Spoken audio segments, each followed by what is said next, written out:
नमस्कार. देशाच्या घंटातज्ञावर प्रातर्विधीची वेळ येणार असं दिसत आहे. आता प्रातर्विधी म्हणजे काय?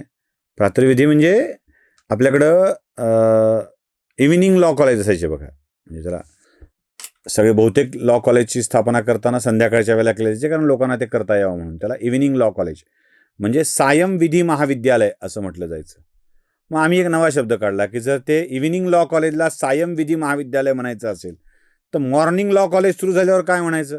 प्रातर्विधी महाविद्यालय. आता प्रातर्विधीचा संबंध अजून कुठे जोडाल तर मला माहीत नाही. तुम्ही म्हणजे माझा काही संबंध नाही, आपण काय फार कोणाला बोलत नसतो. प्रातर्विधी या शब्दाचे कुठले कुठले अर्थ होतात हे तुम्हाला सगळ्यांना चांगलं ठाऊक आहे. तर या घंटातज्ञांवरती प्रातर्विधीची वेळ येईल अशा स्वरूपाची चांगलीच शाळा घेण्यात आलेली आहे. आणि एका विधितज्ञाच्या कडून. खरं तर घंटातज्ञ करतात तो प्रातर्विधीच असतो, कारण रोज सकाळी कॅमेरावाले त्यांच्याकडे जातात. राज्य सरकारचं काय होणार, हे सरकार टिकणार का जाणार, कोर्टात काय होणार. ज्याचे सायकलचं दुकान नीट चालत नाही, ज्याचे इंग्रजीचे क्लासेस नीट चालत नाहीत, अशा माणसांना सरकारचं काय होणार हे विचारलं जातं. ज्यांनी सायकल दुरुस्त करून घेतली त्याला सायकल चलेल की नाही चलेल हे कळत नाही लवकर, आणि ते सांगतेत सरकार चालणार की नाही चालणार, कोर्टात काय होणार. काय वाईट अवस्था या देशाची. त्याचं झालं असं की आत्तापर्यंत घंटातज्ञ आणि पत्रकार यांचा खेळ मस्त चालायचा. हे घंटातज्ञ कॅमेरावाल्याला बोलवायचे आणि असं तोच एक कोड घालून,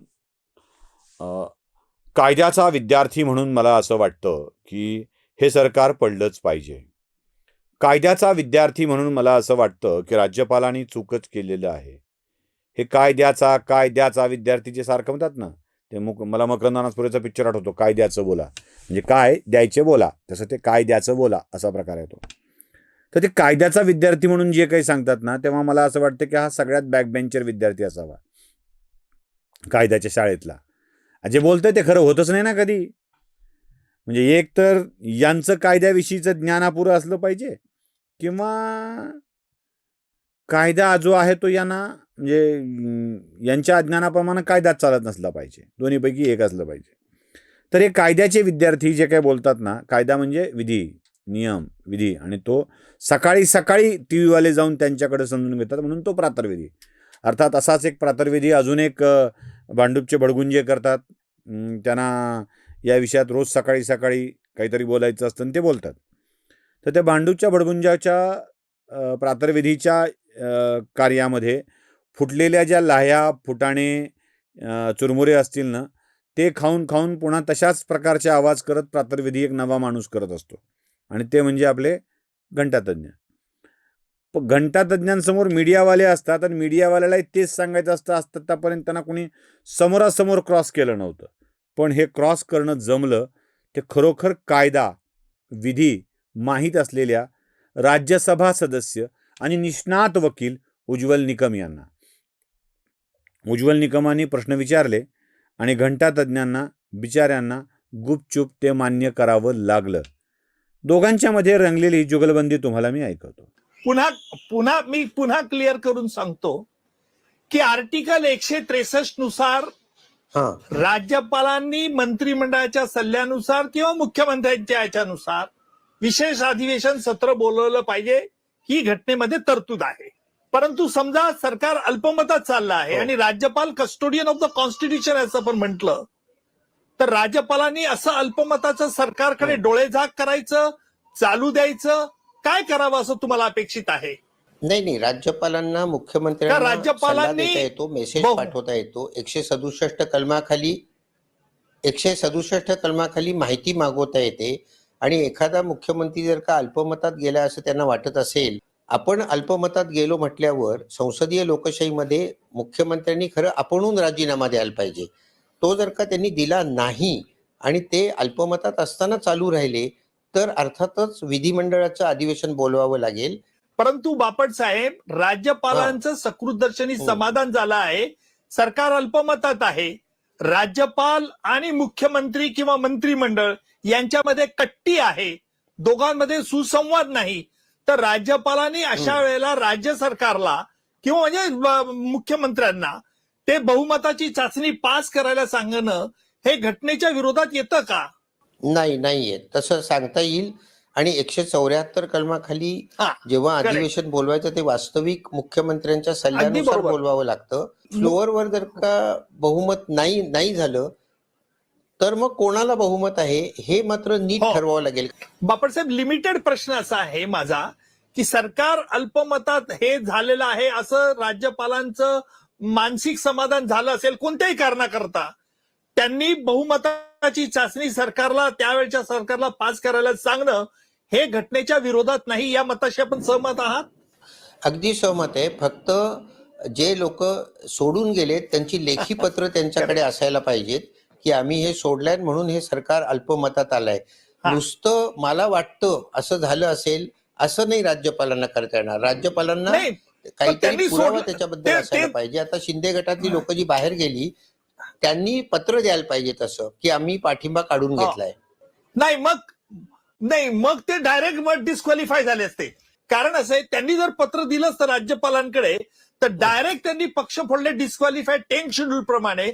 वॉरंटरीली giving membership of the political party आम्ही विड्रॉ करून घेतलेलं आहे, म्हणजेच तुम्ही पक्षाच्या विरुद्ध गेलाय असं सिद्ध झालं असतं. आणि ते टाळण्याकरता त्यांनी निकम आपल्यासारख्या साहेब, घटना निकम साहेब, तज्ञांचा तोच सल्ला अर्थ- कुठेतरी घेतला असावा. नाही त्यांनी पत्र दिलं त्यांनी पत्र दिलं काय न दिलं काय ते जर का सोडून आसाममध्ये गेले असतील तर ते डिस्क्वालिफाय होणारच आहेत बाय देअर कॉन्डक्ट. पाहिलं म्हणजे उज्ज्वल निकमांनी प्रश्न विचारावा, हे असं असतं का? आणि घंटा तज्ज्ञांना बऱ्यापैकी गप्प बसावं लागावं, मान्य करावं लागावं, नाही असंच व्हायला पाहिजे होतं, तसंच व्हायला पाहिजे होतं, हे असं करावं लागावं. हे असं झालं ना की प्रातर्विधीची वेळ आली आहे असं बरोबर कळतं की यांच्या प्रातर्विधीची, सोपं सांगू, यांची पिवली झाली आहे. आता पिवली हा शब्द बाळासाहेबांनी एकदा उच्चारला होता बघा, काय गणेश नाईकांच्या प्रवेश केल्यानंतर तेव्हा तो उच्चारला होता की यांची पिवली झाली. म्हणजे बऱ्याच लोकांना पिवळी हा शब्द उच्चारता अळ उच्चारता येत नाही, ते ल उच्चारतात, काही ठिकाणी ड उच्चारतात. म्हणजे जळगावच्या नळाला निड पाणी असतंय तशी यांची बहुतेक ती काळी पॅन्ट पिवली झाली असावी अशी स्थिती आहे सगळी ती.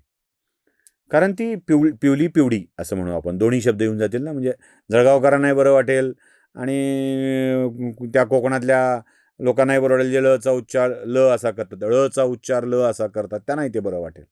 तर यांची पिवळी झाली असावी बहुतेक.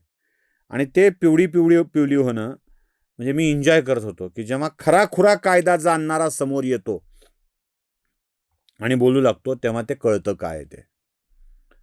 मला वाईट असं वाटतं आता सगळ्या प्रकारामध्ये की माझं अनालायझर नाव आणि अनालिसिस करणं आता बंद व्हायला लागलं आहे. मी बहुतेक या सगळ्या लोकांची मजा घ्यायला लागलो आहे आणि एंटरटेनमेंट असलं काय व्हायला लागलं आहे त्याच्यासारखं,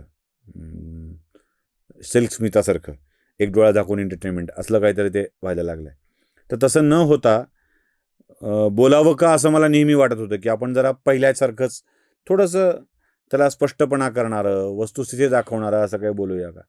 पण हे एवढं खोटं बोलतात ना की त्यात वस्तू आणि स्थिती दोन्ही गोष्टी नसतात, फक्त फेकलेलं असतं. त्यामुळं यांच्यावरती तशीच टीका करणं, तसंच सांगणं आवश्यक असतं. त्यामुळं या घंटातज्ञांच्या बाबतीत जे काही निकमांनी केलं आहे ना तसं वारंवार घडायला हवं आणि निकमांच्यासारख्या माणसांच्या ज्ञानाला या जगाच्या समोर ज्ञानी म्हणून समोर आणायला हवं. अज्ञानी माणसाला कोट घालून ज्ञानी करता येत नसतं. उगाच एखाद्या मूर्खाला कोट घातला म्हणजे काला कोट घातला म्हणजे तो वकील झाला असं नाही. प्रत्येक काळा कोट घातलेला वकील असतो असं नाही, किंवा तो हुशारच असतो असं नाही. प्रत्येक हुशार माणसाला काळा कोट असतोच असं नाही. दोन्ही गोष्टी आहेत. तर या सगळ्या अशा कोट घालून सायकल रिपेअरचं दुकान चालवत इंग्रजीचं ज्ञान देत कायद्याचा विद्यार्थी बनवणाऱ्या घंटातज्ञाला जे काही निकमांनी खऱ्याखुऱ्या विधितज्ञांनी झापलंय ना त्यातून यांचा फक्त प्रातर्विधी उघड होतोय हे तुमच्या लक्षात आलं असेल. नमस्कार.